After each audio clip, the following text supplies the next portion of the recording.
봄바람이 불면요 설렘보다 두려움을 먼저 느끼는 분들이 계십니다. 바로 이 질환을 앓고 계신 분들인데요. 봄이 되면 증상이 더욱더 심해지는 데다가 코로나19와도 증상이 비슷했어. 어머.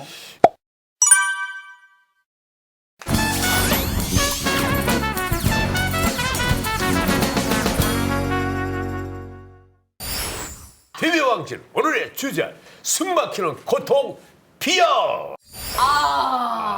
요즘 미세먼지에 꽃가루까지 알레르기 비염이 있는 분들에게는 참 고통스러운 시기인데요. 오늘 TV 왕진에서는요 코 건강 제대로 지키는 법에 대해서 자세히 알아보도록 하겠습니다. 자, 박영준 선생님, 코는 우리 몸에서 어떤 역할을 합니까? 네, 코는 다 아시다시피 냄새 맡는 역할이 기본이고요. 그 이외에도 몸에서 중요한 역할을 많이 하고 있습니다. 보통 바깥의 공기는 폐가 직접적으로 사용하기에는 적절하지 않습니다. 몸 안으로 공기가 들어오면서 온도를 체온과 같게 비슷하게 높여주게 되고 습도를 또 높여주게 되며 각종 이물질을 걸러내 줍니다.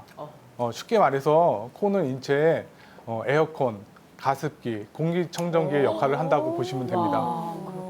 한지연 선생님, 그렇다면 비염이 어떤 질환인지 자세한 설명 좀 부탁드릴게요. 비염은 말 그대로 코에 염증이 생기는 질환인데요. 정확히는 이 비강이라고 하는 코 점막의 염증 상태를 말합니다. 이 코 점막에 염증이 생기면 코막힘, 콧물, 재채기, 가려움증 같은 증상들이 나타나는데요. 이 증상 중에 한 가지 이상 증상이 있을 때 비염이라는 진단을 내릴 수 있습니다. 이 비염은 원인에 따라서 감기로 인한 급성 비염, 또 특정 항원에 의한 알레르기성 비염 등으로 나누기도 하는데요. 이 비염은 큰 병은 아니지만 우리 일상생활에 미치는 불편감이 상당합니다. 또 이제 만성화되면 치료가 쉽지 않고 또 여러 가지 합병증의 원인이 되므로 비염이 있는 경우 지체하지 마시고 치료를 받으시는 것이 좋습니다. 근데 오늘 나오신 우리 서현미 씨가 비염 때문에 많이 고생하고 계시다면서요. 저도 비염이 있고 제 딸아이는 더 심하거든요. 아이고 저런. 요즘 같은 때는 기침 한 번만 해도 사람들 눈치가 보여서 대중교통을 이용하는 게 너무 힘들더라고요. 맞아요. 코는 막혀서 숨도 쉬기 힘들어 죽겠는데 마스크는 써야죠. 맞아요. 눈이 가려워서 비비다니까 눈이 충혈되죠. 그다음에 코를 풀고 재채기하고 콧물이 나다 보니까 코밑이 헐어서 이건 정말 겪어보지 않으신 분들은 모르실 맞아요. 거예요. 진짜 맞아요. 참 이거 비염 증상 자체만으로 힘든데 요즘 또 주변 눈치까지 봐야 되고요. 네. 식당에 딱 들어가서 사람들 있잖아. 그러면 이러면 벌써 다 없어져 주변에. 참 고민일 것 같아요. 사람들이 떠나요. 이렇게 되죠. 네. 이영경 씨는 어떻게 비염 증상 있으세요? 아니 저는 아닌데 네. 요즘에 콧물이나 기침만 있으면 등교를 못하게 하거든요. 맞아요. 학교에 아이 등교 네, 못하게. 네, 네. 아, 요즘이요? 네. 그게 비염 때문에 그런 건데 코로나19로 오해하셔서 학교에도 못 가고 어허. 또 저희 어머니가 연세가 80이신데 비염이 있으세요. 그래서 양방 한방 다 써보셨는데도 증세가 호전되지 않으시더라고요. 제가 비염이 있어요. 이게 좀 평생 지금 달고 사는데 그렇군요. 재채기, 콧물, 코막힘 이게 다 비염 증상들이 그 코감기 그리고 코로나19 초기 증상과도 비슷해가지고 네. 걱정들 또 많이 해요. 맞아요. 네. 자, 지금도 제가 약간 이러잖아요. 네? 코감기하고 알레르기 비염은 구분을 어떻게 합니까? 그 차이점을 구분하기 위해서는 먼저 병의 원인을 생각해 볼 필요가 있습니다. 네. 예, 우선 코감기, 코로나19 등은 병의 원인이 바이러스입니다. 반면에 알레르기 비염은 병의 원인이 꽃가루, 미세먼지 등의 항원이 되겠습니다. 네. 바이러스는 인체로 들어오게 되면 증식을 하게 됩니다.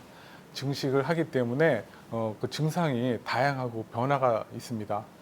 따라서 발열, 오한, 인후통 등으로 시작해서 아하. 네, 신체통, 콧물, 재채기, 기침, 설사까지 이렇게 다양하게 발전하게 됩니다. 예. 반면에 또 알레르기 비염을 일으키는 그 항원은 몸에 들어오면 증식을 하지 않습니다. 증식을 하지 않기 때문에 비교적 증상이 한정적입니다. 그래서 크게 알레르기 비염의 증상이 코막힘, 콧물, 그다음에 기침, 재채기, 간지러움, 두통 등이 있는데 이런 것들에는 특별히 전변이 뚜렷하지 않습니다. 예. 네, 좀 더 구분하는 포인트를 좀 말씀을 드리면은 감기 같은 경우에는 발열이 있고요, 열이 꼭 있고 알레르기 비염에는 눈과 코에 간지러움이 있다는 점입니다. 그게 포인트라고 할 수 있겠고 추가적으로 코감기나 감기 같은 경우에는 2에서 2주 정도면은 어느 정도 증상이 호전되는 반면에 비염 같은 알레르기 비염은 2주 이상 증상이 지속되고 해마다 반복하는 그 경향이 있습니다. 그렇군요. 근데 선생님, 이 비염의 원인이 워낙 다양해서 치료하는데 참 힘들다라는 얘기를 많이 들었고, 주변에서도 비염 환자분들이 치료가 쉽사리 안 되는 거를 제가 이제 많이 그럼요. 지켜봤거든요. 그럼요. 예, 우리 허참 선생님도 그렇다고 그러시고. 네. 그럼 한지연 선생님, 비염의 원인은 도대체 뭔가요? 다양하죠. 네. 근데 이제 요즘과 같은 봄철에는 꽃가루가 이제 비염의 원인 중에 가장 큰 원인이 됩니다. 꽃가루. 네. 그 최근에 이제 우리나라에 참나무하고 소나무가 많잖아요. 네. 최근에 국립기상과학원에서 발표한 자료에 따르면 이 4월부터 6월까지 이 소나무에서 나오는 송화가루가 최고조에 달하는 시기라고 합니다. 아, 송화가루 때문에 그렇구나. 네, 또 가을철에는 뭐 환삼덩굴이라든가 돼지풀 등에서 나오는 꽃가루의 양도 상당하고요. 그리고 이제 사계절 내내 비염 증상이 있으신 분들이 있거든요. 이제 그런 분들은 이제 먼지라든가 진먼지, 진드기, 또 곰팡이 등을 원인으로 생각해 볼 수 있고요. 네.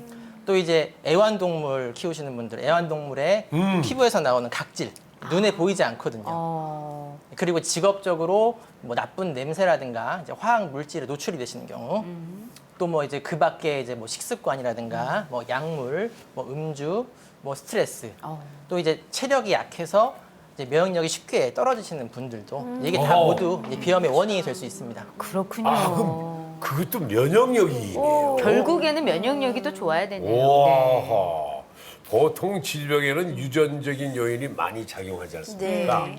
자, 우리 저 알레르기 비염도 유전적인 요인을 무시할 수 없을 것 같은데 어떻게 생각하십니까, 박인효 선생님? 네, 맞습니다. 알레르기성 비염도 유전적 요인을 무시할 수가 없습니다. 통계에 의하면 자녀에게 알레르기성 비염이 일어날 확률은 부모 중 한 명이 비염일 때 50%, 네, 두 분 다 비염일 때는 75%에 이른다고 합니다. 이 얘기는 무슨 얘기냐면 부모의 알레르기성 체질, 즉 과민성 체질이 그 유전적 유서도가 높은 아이에게도 나타날 수 있다는 뜻입니다. 이 비염을요, 대수롭지 않게 여겨서 방치했다가는 정말로 큰 코 다칠 수 있다고 하는데요. 그래서 이번에는요, 비염을 방치하면 어떤 질환이 생길 수가 있는지 한번 알아보도록 하겠습니다. 한지원 선생님 준비되셨죠? 네. 자, TV 왕진 비염 방치하면 큰 병을 부른다. 자, 비염으로 생길 수 있는 질환. 첫 번째는요. 네. 폐렴, 기관지염 등 호흡기 질환입니다. 우리가 비염 때문에 코가 막혀서 이제 코로 숨을 잘 못 쉬게 되면 그 자연스럽게 입을 벌리고 숨을 쉬게 되거든요. 네. 근데 이제 아까 말씀하셨듯이 이제 우리가 들이마시는 공기에 이물질을 걸러주고 온도와 습도를 높여주는 게 코의 역할이잖아요. 근데 이제 입으로 숨을 쉬게 되면 차고 건조하고 걸러지지 않은 공기가 바로 이제 기도로 들어오게 됩니다. 어머. 이로 인해서 뭐 인후염, 기관지염, 폐렴 등의 위험도가 높아지고요. 특히 이제 천식이 있는 분들은 그 증상이 악화될 수도 있습니다. 아유, 비염을 쉽게 알면 큰일 나겠네요. 그러네. 비염을 방치하면 생기는 질환 두 번째는 치매입니다. 아, 이게 무슨 말이에요? 아니, 이게 무슨 말이냐면 당연하죠. 왜요? 그게 어떻게 그냥 다행이에요? 멍하잖아, 멍하잖아. 아니, 근데 그거는 이제 순간 이렇게 띵한 건 두통일 거지. 수도 비염을 있는데. 방치하면 어떻게 치매가 생깁니까? 박영주 선생님, 사실 아니죠? 네. 2014년에 경희대병원 내원 환자를 대상으로 조사를 한 결과에 따르면 알레르기 비염이 있는 노인은 이제 없는 노인에 비해서 치매 전 단계인 경도 인지장애 비율이 18%포인트 높았습니다. 아유. 와, 사실이네요. 네. 치매 연구로 유명한 스웨덴에서는 코와 호흡기에 알레르기성 염증이 생긴 경우에 기억을 관장하는 해마와 두정엽 부위에 치매를 유발하는 단백질이 증가함을 밝혀냈습니다. 이로써 노년의 치매 예방을 위해서라도 반드시 비염을 조속히 치료해야 된다는 것을 알 수 있습니다. 그렇군요. 그렇게 심각했군요. 예. 치매 위험성을 높일 수 있는 비염 정말 방치하면 안 되겠습니다. 자, 계속해서 비염을 방치하면 생길 수 있는 질환 확인해 볼까요? 네, 비염을 방치하면 생길 수 있는 질환. 마지막은요. 자, 얼굴 변형, 즉 아데노이드 얼굴형입니다. 에? 아데노이드 얼굴형? 아데노이드 얼굴형. 어우, 비염을 방치를 했는데 얼굴형의 변형이 된다고 글쎄 하니까 말이에요. 무슨- 괜히 덜컥 겁이 나는데요. 근데 이 아데노이드 얼굴형이라는 게 어떤 얼굴형을 저 말하는 건가요? 뭐시는 거 안드로메다. 그러니까요, 이게 별나라 그렇게 변형이 얼굴형인지. 되는 건가? 네. 자, 이 아데노이드 얼굴은 이제 주로 이제 아이들의 얘기인데요. 그 어렸을 때부터 비염을 알아온 아이들의 경우에 이제 코로 숨쉬기 힘들어서 이제 항상 입을 벌리고 숨을 쉬게 되면 이 턱뼈의 성장에 방해가 됩니다. 이제 이게 점점 심해지면서 얼굴 폭이 좁아지고 이제 길이가 길어지고 아래턱이 뒤로 처지면서 이제 항상 입을 이제 벌리고 있는 턱이 없는 것처럼 보이는 아데노이드 얼굴형이 될 수 있습니다. 아이들이 그래요? 예.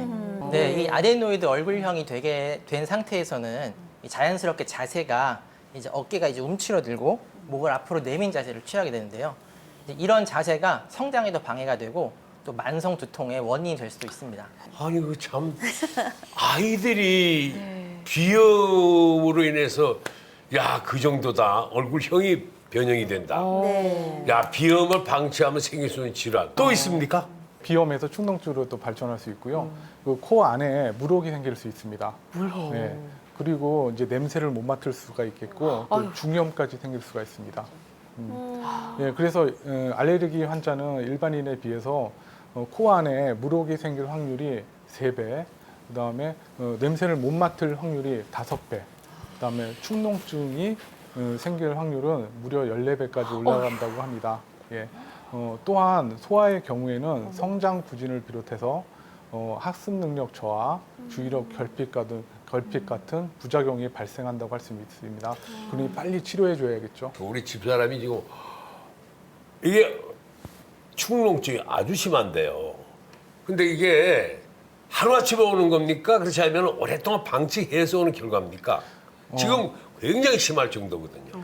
대부분 제가 이제 로컬에서 봤을 때 비염으로 고생하시는 분들이 1년에 2번 사이클이 돌아가는 것을 확인할 수가 있습니다. 예, 환절기에 콧물이 주룩주룩 많이 나기 때문에 예, 콧물을 줄이기 위해서 치료를 합니다. 그래서 콧물이 줄기는 하지만 그 안에 있던 점점 끈적끈적해진 코가 배출이 안 되면서 여기 부비동 안에 쌓여 있고 그게 염증이 되면서 축농증으로 발전하게 되죠. 그래서 뇌까지도 영향감. 여기도 전두동이라는 공간이 있습니다. 예. 공간이 있기 때문에 거기에 염증이 생기면 두통을 유발할 수가 있겠죠. 머리가 진통제를 딱 먹었는데 그 한 몇 시간 경과하고 나면은 또 아프고. 아주 그 이로 말해서 깨질 듯이 아프대.